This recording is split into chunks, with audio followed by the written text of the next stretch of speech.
And as you're aware that the COVID-led economic disruptions have had a debilitating impact on the country's growth path. And the severity of the pandemic, now these are the years, I think this is the first year that we are seeing some growth path. In fact, 2021-22 was one such year where the country's nominal GDP for the financial year was 237 lakh crores, and the growth at current prices during that year, as per the provisional estimates, is 19.5%. So the first time that we're seeing a growth. However, the resilience of the economy once again was challenged owing to the inflationary pressures stemming out of geopolitical tensions that we see. And of course, added to the already impaired supply chain situation that we're witnessing, the alarming rise in prices of crude oil, the rise in international coal prices. All these things put together have had a severe impact on the common man.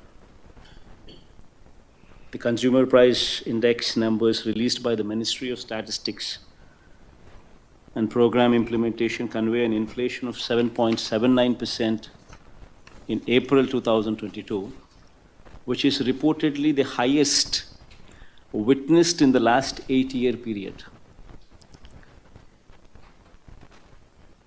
This is one very, very important point. That's why I'm just trying to stress on this point. What is even more disheartening is that the inflation in rural areas is even higher at 8.38%. As a reaction, these factors have necessitated the RBI to increase the cash reserve ratio by 50 basis points and the policy repo rate by 40 basis points on May 6th. And once again, the policy repo rate was further increased by RBI by another 50 basis points in the meeting that took place on the 6th to 8th June 2022.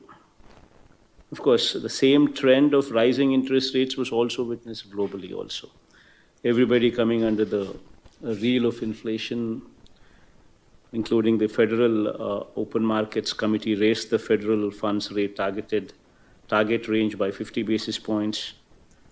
And the RBI anticipates the inflation rate to remain above 6% during the first 3 quarters. This is something what needs to be seriously looked into. The anticipation of the inflation rate to remain above 6% during the first 3 quarters of this financial year. This factor, along with the others,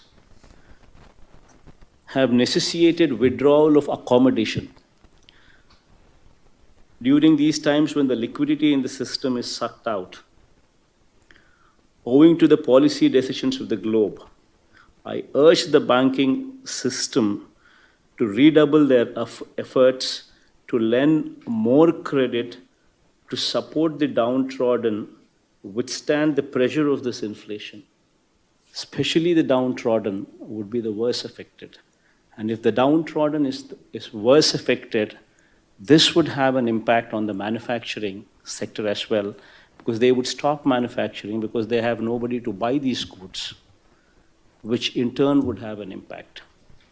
So please bear this in mind.